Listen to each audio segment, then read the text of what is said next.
rectifier yooyu de situation. bon Edouard moom boo xoolee Edouard góol gardien de but la moom lu ñu naan gardien lenn rek mooy sauvetage.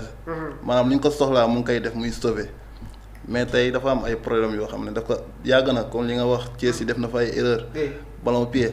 tey ba si Sénégal da ngay gis tey mu téye ba sax def ay intervalle si milieu terrain wala day jox. day jox défenseur bi ay risques yoo xam ne loolu lay jël ay risques yoo xam ne tey. maanaam tey loolu mun nañu lor. si équipe bi maanaam beneen équipe bi tey jii bu ñu xamee seen position xam nañuy taxawee. paasam yooyu noonu tey nga paas tey benn Idrissa Gana Gueye mu tourné xamul fu mu ne. waa ji siif ko. si lecture bi. mais suñu camp la jëm léegi défenseurs yi ñoo koy comprendre. jël ballon bi di ko def si aile yi ñuy jouer devant man Edouard tey wóolu naa ko. bu dee si sauvetage. wóolu naa ko sur sa ligne. bu dee sur sa ligne wóolu naa ko si lépp.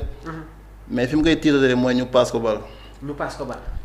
alors Edouard Mendy laataa ñuy ñëw ci trio attaque bi dama bëgg ñu wax sur le latéral droit de l'équipe nationale du Sénégal muy Krépin Diatta. Krépin. mais balaa ñuy def maam yow war nga wax aussi ci défense bi ban gis-gis nga ci am. diggante Niakhaté ak Abdoulaye Seck. man. su ma doon Pape Thiaw. amaana lu may wax ñu bëri duñ ci d'accord mais dama doon miser ci benn charnière. Mamadou Sarr ak Moussa Niakhaté parce que tamit Abdoulaye Seck. ak Niakhaté charnière bi dafa diis trop. Et sur les relances sur le côté droit on avait des problèmes donc Kalidou nous a énormément manqué. léegi nag c'est une coupe d'Afrique des Nations Abdoulaye Seck fait partie des cadres de l'équipe nationale du Sénégal parce qu'on se rappelle su ma juumul sous Alain Giresse.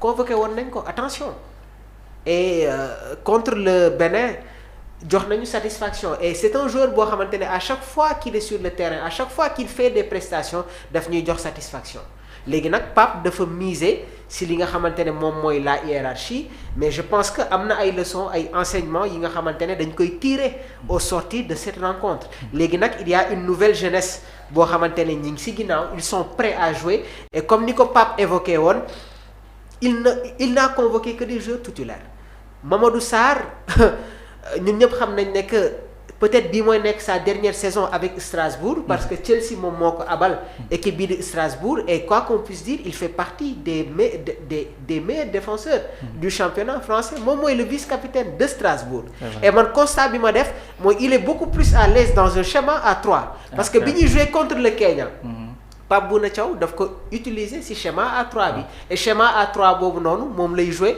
ak Strasbourg parce que Strasbourg dañuy jouer avec un schéma 3-5-2 am na un joueur boo xamante ne on n'en parle pas ancien joueur de Chelsea passé par Crystal Palace ak équipe bi di Leicester City mi ngi ci défense boobu muy Ben Chilwell latéral gauche dañ ko reconvertir donc da ngay gis ne que défense Strasbourg bi dafa am équilibre surtout avec la présence de Ben Chilwell léegi nag je pense que le retour de Kalidou Koulibaly va être très important parce que dans cette équipe là comme ni ma ko waxee Pape Bouna Thiaw tient à sa colonne vertébrale et Kalidou heureusement que sax benn match rek moom lay manqué muy huitième de finale bi il va être là sur les quarts de finale et je pense que sur l'élaboration du jeu contre le Mali il faut que ñu dawal bal bi sonal leen ce sont des joueurs très physiques et concrétiser nos occasions Yaya Souaré damay delluwaat ci Mouha Krépin Diatta bi ma la posé question bi gis naa la ngay reetaan apparemment tu es très satisfait trop satisfait même de ces prestations yi nga xamante ne mi ngi koy wane depuis le début du tournoi chamboulé. non man Krépin man kooku daf ma yéem. Krépin waaw tey mun naa ne 5 Krépin bu ñu ko amoon suñu équipe. non maanaam tey lii yëpp duñ ko waxti ndax ni muy joué la. day joué ak rage. joué ndax dëkkam xam nga. tey xoolal tey Krépin tey keroog sauvetage mu def risque bu mu jël si. blessure bu mag xajoon na si. maanaam nga dem si kaw perte ballon bi. waa ji contrôle jàkkaarloo góol bi nga jugee fële kenn yaakaaruma ndax Krépin mooy ñëwaat. malgré tey moo sauvé suñu défense. parce que foofu noonu mu nekk place de défense bi la woon. mais tey Krépin sax si offensivement bi xool muy apporté si kaw. lenn moo koy sonal des fois suñu excentré yi parce que dafay bëgg a jouer ak ñoom passe dédoublé romb centré mais des fois dafa am excentré yoo xam ne dañuy bëgg a ballon bi. d'accord boo xoolee tey premier match deuxième Iliman lu muy entraîné la lay bëgg football des fois pour yooyu muy teg. yooyu muy teg di def yooyu muy teg gàllem ak kii yi muy def noonu. yooyu lay bëgg di footballer ci terrain bi. moo tax day fatt jeu Crépin ci kaw da nga koy passe bala mu teggi ñaar ñett xool mu defaat wàccaat fii moo koy man gis na ma sama gis-gis. mooy xaw a gêner Crépin. parce que constat bi ma jotoon def Crépin fait partie des meilleurs joueurs.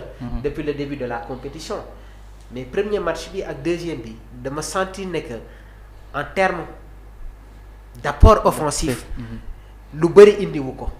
et lors de la conférence de presse d'avant match bi ñu ko posé wee match bi daf ne pour mu bañ a am des télescopages du à chaque fois su yoree bal bi dafa war a dem sur le couloir et par si yenn situation yi gis naa ko muy utiliser intérieur bi mais bërki démb j'ai senti qu'il y avait une coordination moom ak Ismaïla Sarr. Crépin nous a apporté beaucoup de choses. bien en sûr termes de registre bien sûr offensif. tey boo xoolee tey suñu man premier match deuxième match. oui mun naa ne ñaari excentré la ñu doon joué. parce que Iliman dañ ko fi ñu ko teg. Iliman la ab Ismaïla Sarr. Iliman day bàyyi postom dem si ISO. ñaari excentré boo xoolee dañuy réer ñoom ñaar. boo xoolee bu baax ñi nga xam ne mu la wax. Crépin mënu fa bouger tey. mais tey avec le changement du coach. tey boo xoolee tey mun naa ne Iliman tey ñu bàyyi ko si aile boobu sax moo gën. que ñu koy indi si digg bi. ak retour Habib Diarra bi nga xam ne tey mi ngi si place boobu. mais Crépin joueur bu mag la ñi nekk ci kaw loolu ñuy def dàquñu ko. te bu dee défensivement da koy joxe carrément. waaw xanaa di ko ñaan rek moom jàmm rek moom wax dëgg fa yàlla jàmbaar la gaynde la. Yaya. maa ngi lay wax léegi nii c'est de l'analyse tactique parce que dama leen wax ne que déjà moom nee na Iliman doit jouer sur le côté. ce qu'il faut savoir mooy avec Everton tout le temps damay def rappel bi. dañuy jouer avec un schéma 4-2-3-1. David Moyes évolue avec 2 pivots. au niveau de leur charnière dañu am Tarkowski. ak ki nga xamante ne moom mooy Michael Keane. Jack O'Brien se retrouve comme arrière droite. Milenko se retrouve comme arrière gauche. sur les pivots dañuy am James Garner Idrissa Gana Gueye. Iliman Ndiaye ne joue pas comme numéro 10 avec les Toffees. soit c'est Debruce Hall prêté par Chelsea mooy joué comme 10 wala Carlos Alcaraz ancien joueur de Southampton. et sur les côtés ñun ñëpp xam nañ ne que Jack Grealish ne peut pas jouer comme excentré droite. donc Iliman se retrouve comme excentré droite Jack Grealish mooy joué comme excentré gauche et sur le front de l'attaque soit c'est Beto wala Thierno Barry. et Iliman n'a pas de problème pour jouer comme excentré droite parce qu'il y a de la variété dans son jeu et loolu la ñuy soxla ci excentré. avant mooy ñëw sur le trio d'attaque l'apport de Crépin Diatta. Mamour Crépin Diatta loo wax ci moom rek am na loo desal ci njàmbaar. d'accord. xam nga tey football. mën nga koo mën mais bu fekkee fulla ji dafa des pour sa talent fas day jafe. mooy Crépin ci lu muy def da cee am fulla. mais aussi xam nga tey mën nga am fulla ci mbir booy def mais boo ko bëggul à fond. ba léegi day am pourcentage bi nga xamante ne du mën a combler wu. mooy bëgg sa réew rek moo am solo. te Crépin loolu lay dégager. d'accord il aime ce qu'il fait il aime ce pays. wax naa la ni que mbir mi mooy équipe nationale du yëfu ay affaire de koñ ma dem fekki grand bi koñam mu indi équipe. drapeau la. kon drapeau boobu noonu bu ñu ko jëlee jox la ko ñu tànn la ci joueurs yi gën a bëri ci biir réew mi ñu ne yow demal.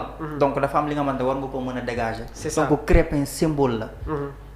mooy côté patriotisme mën nga koo seppi nga xam ne kii ndaanaan la ci wàll bii nii. ndax bu fekkee jom mu ngi koy wane ci terrain bi bu fekkee fulla mu ngi koy wane te wax ji bariwul day def la muy def. te du ñu tudd Crépin lu bari. mais keroog première rencontre bi ak deuxième bi mooy match yi nga xamante ne Sénégal njëkk na ko football. wax naa la fii keroog soo gisee Crépin du yëg lu bari c'est parce que excentré bañ koy tegal du répondre à ses appels. mooy mënul football. mais pour mu def apport offensif tey jii nii foog une touche de balle am.